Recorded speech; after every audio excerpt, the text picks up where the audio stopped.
2025 নতুন বছরে আরো 6টি করে ম্যাচ খেলবে ব্রাজিল আর্জেন্টিনা। প্রথম ম্যাচ জিতেই শীর্ষ স্থান ধরে রাখতে চায় আর্জেন্টিনা। বিস্তারিত জানুন পুরো ভিডিওতে।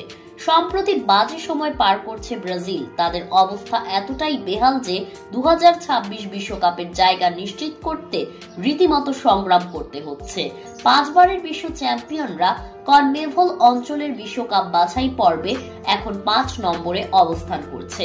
তাই বিশ্বকাপের টিকিট পেতে নতুন বছরের প্রতিটি ম্যাচই তাদের জন্য বেশ গুরুত্বপূর্ণ। কনমেবল অঞ্চলের বিশ্বকাপ বাছাই পর্বে এখন পর্যন্ত 12টি ম্যাচ খেলেছে প্রতিটি দেশ।